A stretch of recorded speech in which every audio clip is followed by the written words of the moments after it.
amazing Australians and the story of their lives. You're tuned to Lots to Chat About with Rosemary Peterswald. Hello listeners and welcome. My guest today is Peter Johnstone. Peter was appointed Chief Executive of the Clem Jones Group in July 2011.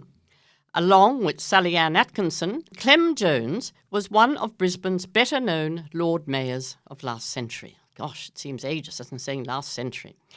Before, during and after his service as Lord Mayor of Brisbane, Dr Clem Jones AO was a noted businessman, community leader and generous philanthropist. He maintained his involvement in numerous community and philanthropic projects until his death in 2007. Since then, the Clem Jones Foundation has continued his community work. Assistance worth almost $30 million has been given to various charitable organisations. Prior to his appointment with the Clem Jones Group, Peter served as Chief Executive of the Leukemia Foundation of Queensland and Chief Executive of the Royal Agricultural Society of Queensland and as Chief of Staff in the Queensland Government. Welcome, Peter. Thank you, Rosemary. Great to be with you. And lovely to have you. So tell us a little about yourself before we talk about your role with the Clem Jones Foundation. I mean, are you a Queensland man? Yes. Queenslander through and through is my statement anyway, and I'm going to live by it. I've been very fortunate in my life and had some wonderful mentors, Clem Jones, of course, among them, and certainly raising a family here in Queensland has been a wonderful experience. It's a wonderful state to be able to do that in, isn't it? Absolutely. Indeed. Now, just for some of our listeners that may, of course, not be familiar with Clem Jones, please tell us a little bit more about him. I mean, I know he was born in Ipswich in 1918 and went on to become a cadet surveyor, going on to complete a science degree in mathematics and geology and passed the Surveyors Board exam, which were all good, of course, for his future as Lord Mayor. But can you just tell us a little bit more about the man? Yeah, absolutely. Yeah, look, Clem was a fascinating person. He and his wife Sylvia were a wonderful couple, and they were quintessentially Queenslanders, and they lived every day for the benefit of other people, and it was wonderful to get to know both of them. Clem himself, as you say, was a surveyor by profession, yes. And he was very gifted in that, and in the late 1950s he sold his surveying practice, which at the time would have been the largest surveying practice in Australia, if not one of the largest surveying practices in the world. And he had offices all over Queensland and all over Australia. He knew rural and regional Queensland as well as anyone, and knew and had a lot of connections. And as I travelled with Clem later in life, it didn't matter where we went, and didn't matter what main street of what town we walked down, yes. Invariably people would say, "G'day, Clem." He'd have absolutely no idea who they were, but they all knew who he was. And of course, he'd start sort of character. He'd start a conversation with them, and he'd soon find out who they were and what the connection was, and it'd all come back to him. But that was his surveying. His surveying profession never left him. Right. From the time he became a surveyor to the day that he died, he was a surveyor through and through, and he studied surveying, and he loved the science of surveying, and he was very much responsible for the surveying industry that we have today. He supported young surveyors through scholarships and many other means through the years and working in his company. And then once he sold his surveying practice, he was fortunate enough at the time to get a Fulbright scholarship. He was one of the first Fulbright scholars that there was. And he travelled to the United States with his wife Sylvia. And Clem studied urban planning, urban design, urban growth at the University of California in Los Angeles. And it was a fascinating time for him and Sylvia, and they travelled all over the United States. But Clem became Lord Mayor. Yes, now he was unsuccessful, wasn't he, for his first bid as Lord Mayor, but that was in 1958, yeah. And in 1961 he went on and won. Yes, he did. He did. He never looked back from there. Yeah. It gave him the opportunity to implement the policies and growth options, such as sewering the city, which yes. many Queenslanders tell me about, people around Brisbane. And quite often I have, and particularly women who say, you've got no idea how much the toilet coming inside our house made to our lives. It was the one defining moment in their lives that changed from having to walk out into the backyard in the middle of the night to actually being able to go to the bathroom in the house. And it was revolutionary. It was life-changing, as we all appreciate, and obviously particularly for women. Exactly. Yes, a lot of our young ones, of course, wouldn't remember that. Take it for granted. I remember coming to Australia from Ireland and living right out in the middle of nowhere and having to walk up the top of the hill to go to the loo and check for the redback spiders and whatever. Now, he went on for a 14-year term. Now, that's an extraordinary long time, isn't it? No, he did. He loved being Lord Mayor. Yes. And I think Brisbane loved him being Lord Mayor. Of course, he stood for state and federal parliament during the time that he was Lord Mayor. Yes. And he lost. He lost the seat of, I think it was Yorong-Pili on one occasion and the seat of Griffith on another occasion. And he lost. And he lost quite comprehensively. And yet only a few months later, when he was re-standing for Lord Mayor, he won with record votes. And of course, he'd say to people, did you vote for me in the state election? Or did you vote for me in the federal election? Oh, no, Clem, I never voted for you there. Right. But I voted for you as Lord Mayor because we don't want you to leave this job. So much to his chagrin, he didn't do that. But I think he really found himself as Lord Mayor. Right. He really thrived in the role. Sylvia Jones, his late wife, was an absolutely sensational Lady Mayoress. She was committed to the arts and culture. She was well ahead of her time, as much as Clem was. And behind every great man is a great woman, of course. Indeed. Now, in his last term, he faced, of course, one of the biggest crises to hit Brisbane, which, of course, was the 1974 floods.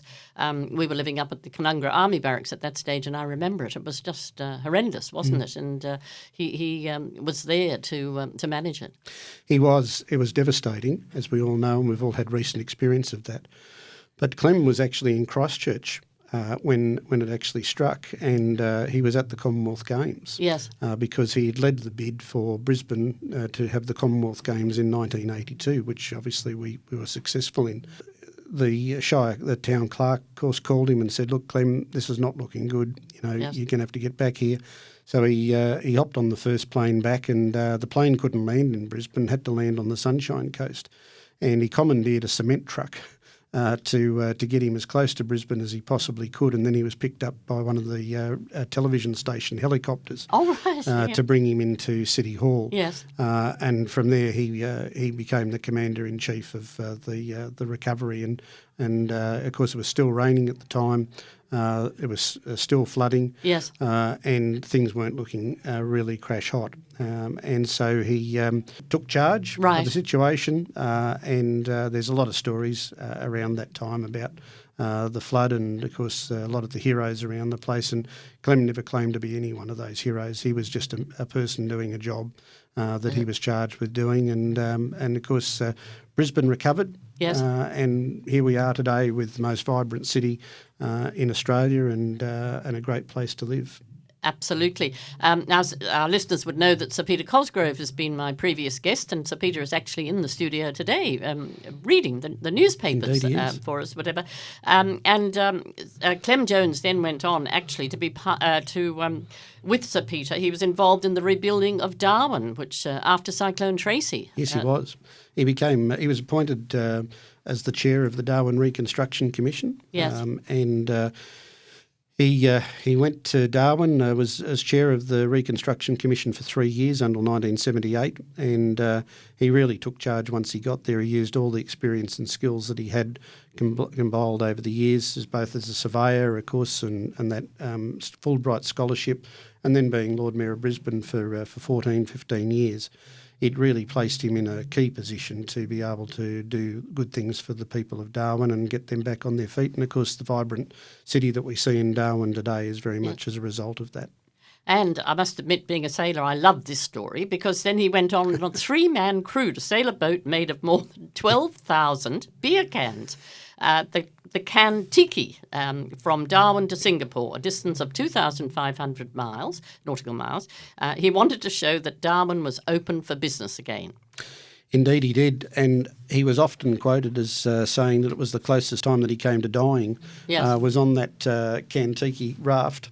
Yes. It wouldn't have passed any surveying engineering qualification, but he got to Singapore, and often went back to Singapore. He was revered in Singapore as well because of that, and he did let all of Southeast Asia know and all of the world know that Darwin was open for business.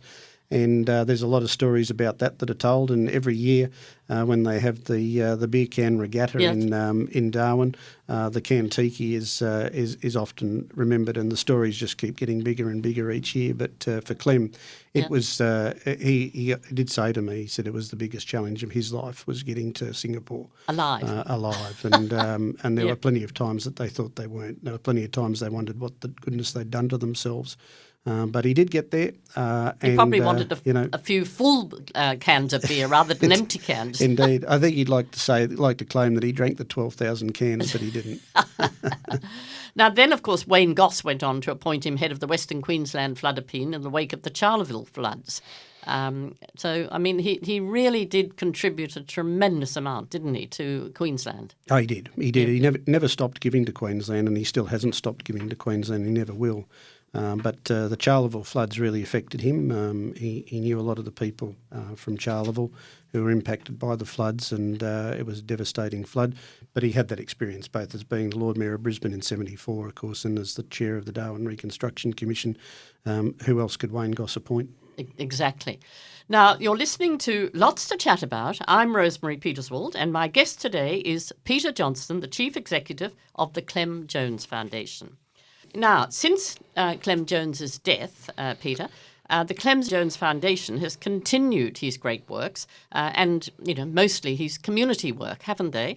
So that's sort of where you come in now. Tell us more about his $10 million provided for, first of all, the Clem Jones Centre for the Ageing Dementia Research, because dementia, is such, we were just talking about it before, weren't they? Dementia is such a huge problem for our ageing society. Absolutely. Well, look, there were three wishes that Clem wanted his trustees to focus on from the Clem Jones Foundation, as well as, of course, continuing to support many human and social welfare projects. But the three medical research projects, one was, and they were I often quote them as being very simple things. Yes. He wanted to cure dementia and Alzheimer's. He wanted to cure macular degeneration. And he wanted to advance the use of stem cells for human health, and particularly in the area of acquired brain injury and spinal cord injury. And so with the Clem Jones Centre for Ageing and Dementia Research at the University of Queensland, the Clem Jones Foundation has funded the work there of Professor Jürgen Gertz for the last 14 years. And Jürgen's work is just phenomenal. It's an ultrasound of the brain, which aids in clearing the tau tangles or the plaque tangles from the brain, which, of course, dementia Alzheimer's causing, and clearing them from the brain and hopefully reversing the impacts of dementia and Alzheimer's. And that's now in human safety trials. It's in phase 2 human safety trials at the moment. And hopefully over the next couple of years that'll continue to develop and expand. And certainly that work is known worldwide and getting a lot of appreciation.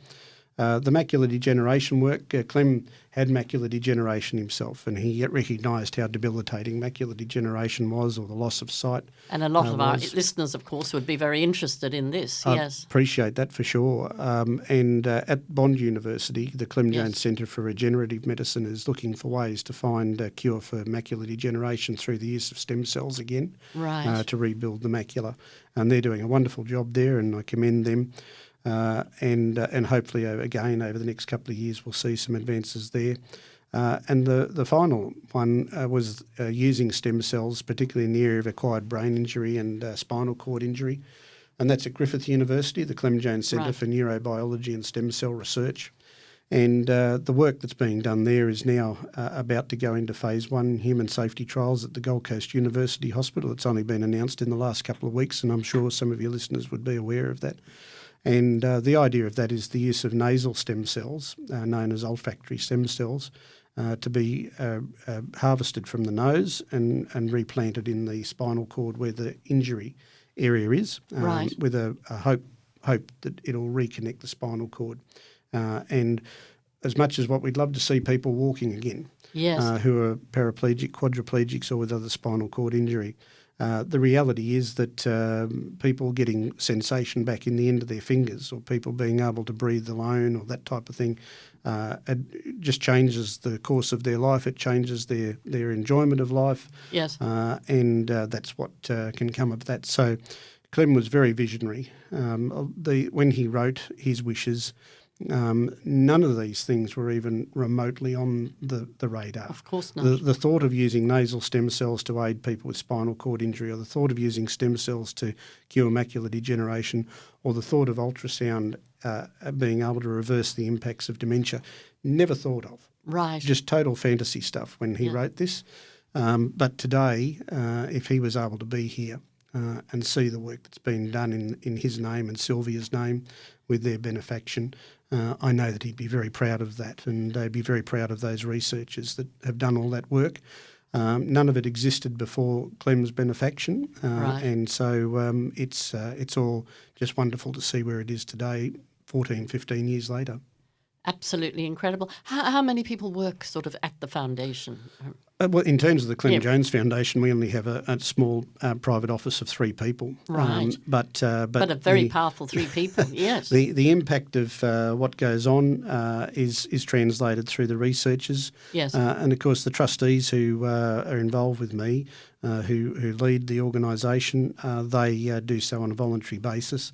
But there's hundreds of people who are directly impacted by the funding that we provide through the research units. Right. And so it's providing employment for Queenslanders as well Yes. as providing cures. Now, one of his famous sayings was get them into sport and keep them out of court, which is a very good saying. And it's quite topical at the moment, isn't it? Particularly with a change of government where we're really concentrating on youth crime. So how is the foundation involved with that, Peter?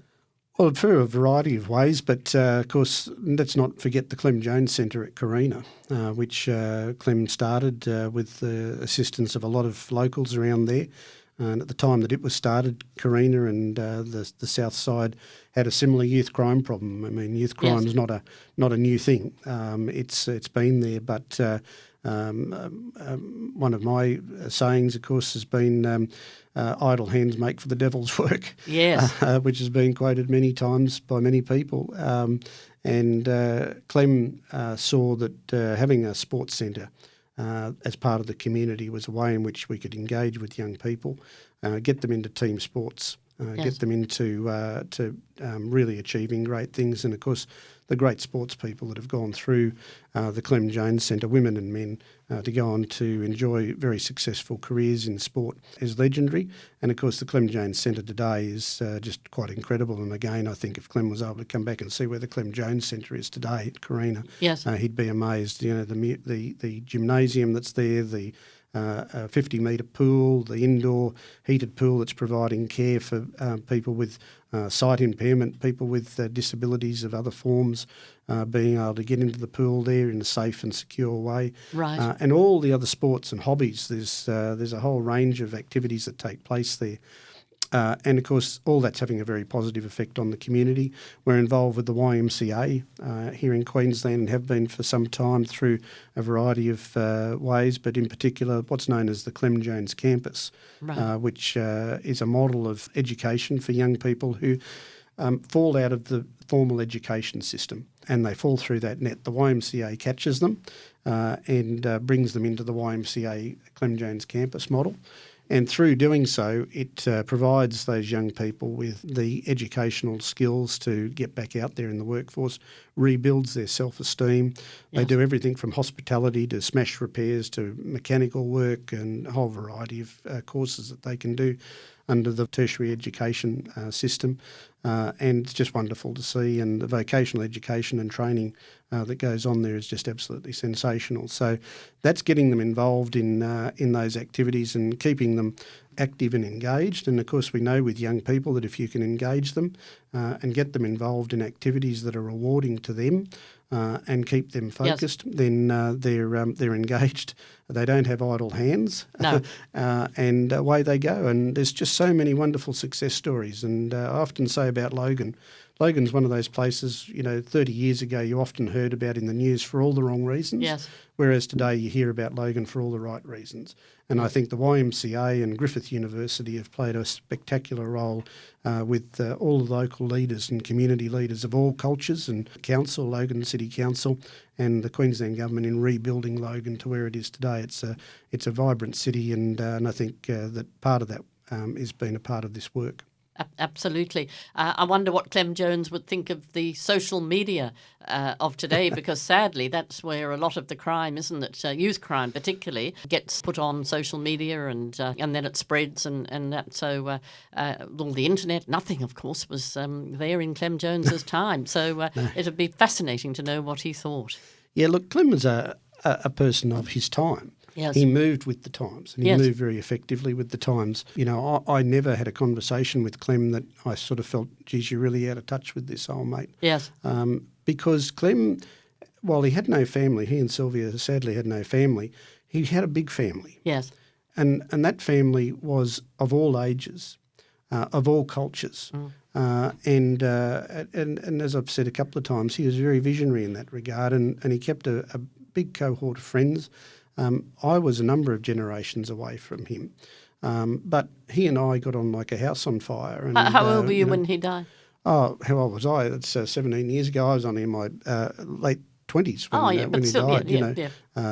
But he today would be surprised about where technology is, but he always moved with it. He's a very early adopter of a mobile phone. Yes. He had no trouble using a mobile phone, but of course he missed really that the implementation of mobile phones to what we know today. Just suddenly missed the internet and all that type of thing, and that's probably a good thing. Yeah, it sort of burst, didn't it, overnight. Now, the Clem Jones Group has also been instrumental in having voluntary assisted dying laws implemented in Queensland. Can you tell us a little bit more about that? Indeed, another one of Clem's wishes was to see law reform in the area of voluntary assisted dying. Yes. And Clem had a lot of friends who died in very painful ways, and Right. he watched a lot of his friends die over time, and he found this very difficult from all sorts of diseases such as cancer, and he wanted to see the law reform in the area of voluntary assisted dying. And so we've campaigned for that very successfully right across Australia, and of course here in Queensland where in the last term of the Queensland Government they implemented the voluntary assisted dying laws. And the key word about voluntary assisted dying, of course, is voluntary. Yes. And there are people who sadly, before these laws came into effect, took their own lives. Yes. And that was under circumstances which were very traumatic both for them and for the their families. families. Yes. And we hear stories. In fact, in the last couple of days, there's been a conference held in Brisbane on voluntary assisted dying. People from all over Australia coming to talk about that. And it's not something that shouldn't be talked about. It's something that should be talked about, and we don't. None talk of us about are going it to enough. get out of here alive. No. We don't talk about it enough, and that creates more trauma. But today, I hear so many stories. I have people often reflect to me a story about a relative or a friend who's accessed voluntary assisted dying in recent times. And while that story is sad, and you don't want to see people have to do that, they've been very upbeat about it because it allowed them the opportunity to say goodbye under their terms. But now at the other end, at the beginning end, the Foundation provides student scholarships, mainly to the 3 universities. Can you tell us more about that, Yeah, Peter? absolutely. So let's go back to the early 1900s. Yes. Clem's father was successful in getting a Queensland government scholarship to go to school. Of course, going to school in the early 1900s was very different to today. And he never forgot that. His father never forgot that. And, of course, it placed his father in a position where he could then go on to be a teacher. And he went on to be a master at the Church of England Grammar School in Brisbane, Churchy, where Clem went as a student as well. And he never forgot that. Right. And Clem's father always impressed upon him the importance that if ever he had the opportunity to give back, and that impressed upon Clem, of course, the philanthropy that ultimately came in his life when he had the opportunity and the capacity to do so. And today we provide scholarships for students at the University of Queensland, the University of Southern Queensland and Griffith University. And at the University of Queensland we have a specific mathematics scholarship as much as other scholarships. All right. So for a student from Ipswich who's very competent in mathematics and who wants to study sciences at the University of Queensland to study. And at the University of Southern Queensland there's a surveying scholarship in Clem's name, and his business partner Jeff Wright, also a wonderful man. Those scholarships are so vitally important to the future of both mathematics and the future of surveying as much as anything. They certainly are. And also you help artists. In fact, there's the Brisbane Portrait Prize and the Sylvia Jones Award for Women Artists. Yes. Can you tell us a little bit more about that? It's very exciting. Sylvia Jones was a remarkable woman. She was just a wonderfully gifted spirit in her own right. And Clem would never have been the Lord Mayor that he was without her. Yes. And I think he would be the very first to admit that, and he often said that to me. That Sylvia, during the 1960s and the 1970s, supported personally a lot of artists around Brisbane who've become names today. Brisbane City Council has an incredible art collection as a result of that, and Brisbane has a vibrant art community because of that, and we need to go back to that sort of founding level of that. But the Brisbane Portrait Prize was started by Anna Reynolds. She was the founder of the Brisbane Portrait Prize back a few years ago, and Clem Jones Foundation was the first donor to the Brisbane Portrait Prize with the Sylvia Jones Award, which recognises young, upcoming female artists. Oh, lovely, yes. That's a wonderful, well, it's a wonderful legacy to have, isn't it? In Sylvia's memory. Absolutely, yeah, absolutely. It's just really beautiful. Now, how do you make the money sort of in order? How can our listeners help? Or no, look, we don't fundraise. No. The Clem Jones estate provides for these wonderful benefactions right. in charitable works, and it'll hopefully outlive me, and certainly it'll go on in perpetuity to support the people of Brisbane and Queensland and the causes throughout Australia, whatever they are, be it food bank or school breakfast programs or the arts. Right. Yeah. Well, it certainly sounds as though it is a wonderful foundation. Now, the Clem Jones Foundation is. Am I allowed to give a phone number out, or which I have here, which is 0733913406. If anybody wanted to find out a little bit more about it. Yep. I'd just like to say we are running out of time. It goes so quickly suddenly at the end. But thank you, Peter Johnstone, Chief Executive of the Clem Jones Foundation, for chatting for us today. It has been an absolute pleasure, so thank you for coming. Thank you, Rosemary. It's been a great privilege talking to you, and I certainly wish your listeners well. And we should say thank you to Clem Jones, but also thank you to Paul for producing. Indeed. Thank you, Paul. Thank you. Great friends and great chats. That was another Lots to Chat About with Rosemary Peterswald. Stay tuned next week for another amazing chat.